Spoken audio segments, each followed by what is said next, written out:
South of the Biobío River begins one of Chile's most beautiful regions. Jealously protected by its waterways, this zone of America was for centuries the impregnable territory of the Mapuche people. The frontier became established in this area, where the overbearing Spanish conquest was halted. Only recently, less than 100 years ago, following the creation of the Chilean Republic, was this territory open to the eyes of colonists and travelers. A fierce coastline, an extensive valley, and a magnificent chain of volcanoes define the topography of the Araucania.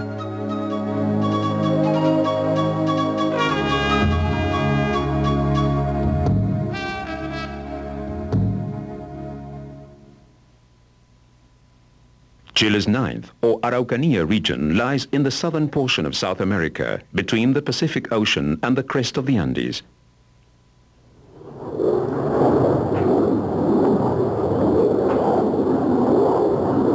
After an hour-long flight from Santiago, one arrives in Temuco, capital city of the Araucania region. Founded towards the end of last century, Temuco is a city which has enjoyed the fruits of the region's productive activities.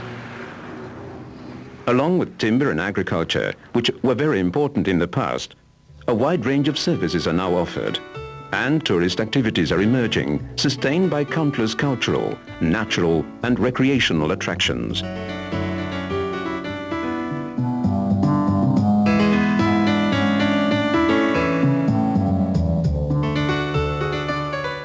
As the gateway to the area of lakes and volcanoes, Temuco is an obligatory stopping point for visitors in transit, who will find in the region's capital everything they need to enjoy a pleasant stay.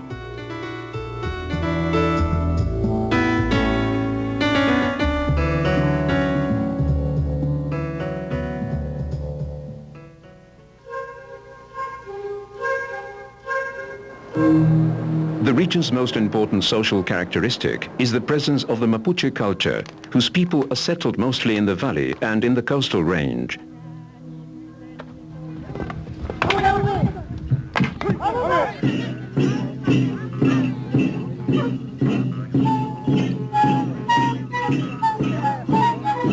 When the Spanish arrived, the Mapuche, or people of the earth, occupied all of Chile's central southern territory and a large portion of the Argentine Pampa.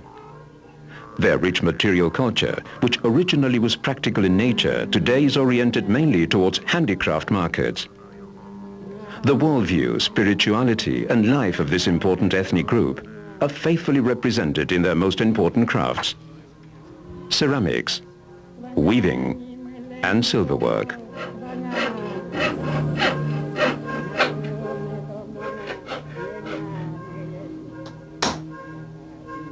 Fertility, nature and social relationships are the most important themes in the vital and delicate handicrafts of the ancestral people of Arauco. The pacification of the Araucania brought new inhabitants who found a new homeland here.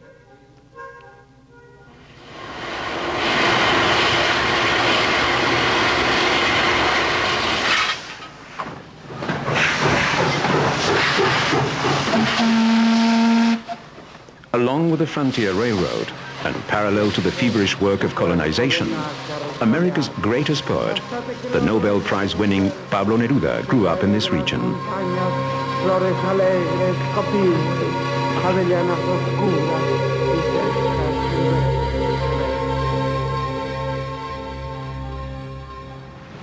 The Araucania region possesses a unique synthesis of landscapes.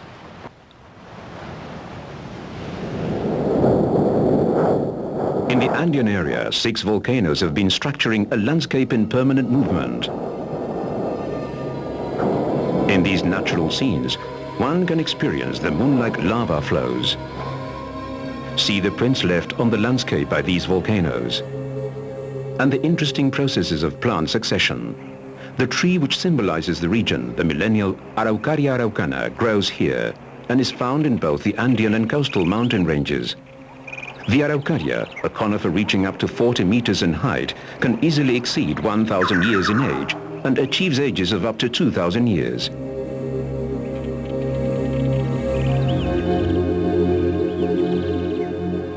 The Coigüe and oak forest also contributes its beauty to the landscape and provides important habitat for wild flora and fauna.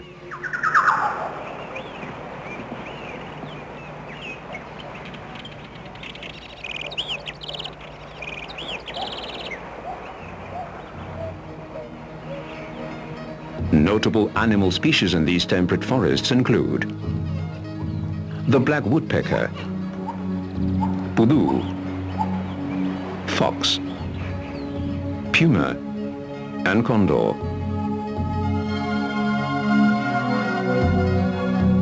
The Araucania's numerous national parks and wild areas offer information and various alternatives for visiting the natural environment.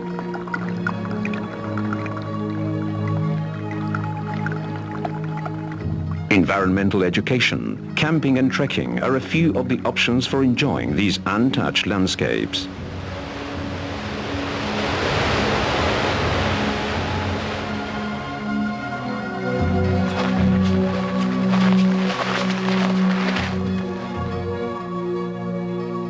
This forest, which is composed of many broadleaf species, changes color in the fall, when its leaves prepare to fall to earth.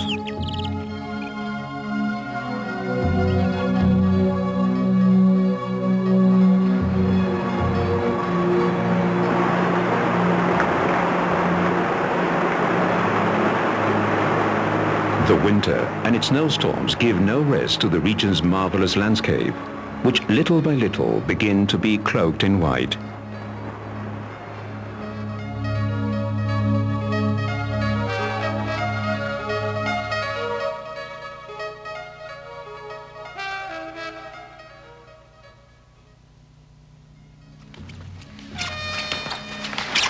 This is a paradise for snow lovers. Those in search of tranquility, solitude, and full communion with the landscape can choose the northern areas of the Andean Mountains, close to Lonquimay, Curacautín, and Melipeuco.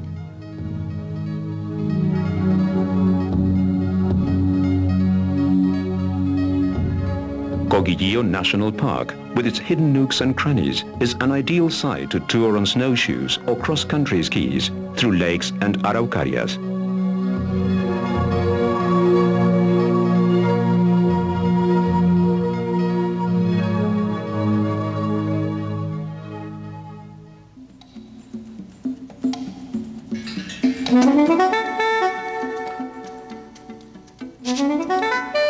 In the foothills of the Llaima, Lonquimay and Villarrica volcanoes, those who love heights and sliding will find all they need to enjoy the volcano's wide slopes.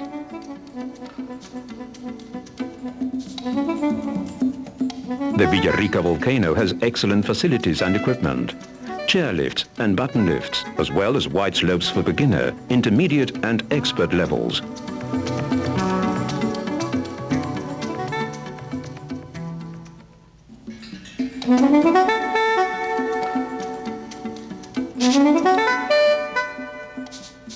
Between July and October, skiers and snowboarders can enjoy these slopes, looking out on Lake Villarrica and the valley.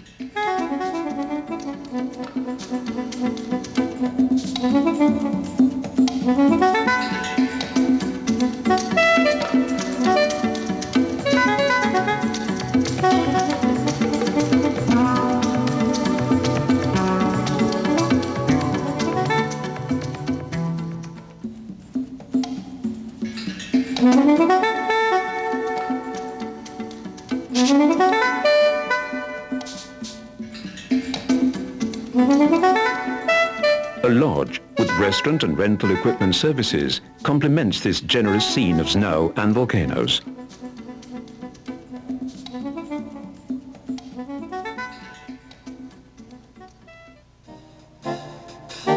Spring and summer offer new alternatives for recreation and leisure activities. In the southern portion of the Andean foothills, the lakes Villarrica, Calafquén and Caburga, with their transparent and pristine waters, along with the season's warm sun, are attractions which seduce innumerable visitors who approach these summer spots.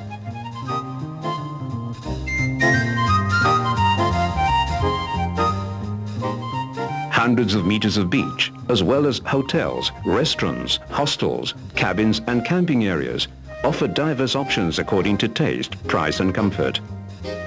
To spend time after the beach, to look for souvenirs and diversion, Pucón and Villarrica, the capitals of regional tourism, are good options. They have many centers for handicrafts, a modern casino and meeting spaces for cultural entertainment.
For summer visitors who get restless around sun and sand, there are an infinite number of equally interesting alternatives. Sailing and the gentle southwesterly breeze contribute to the pleasure of silent navigation.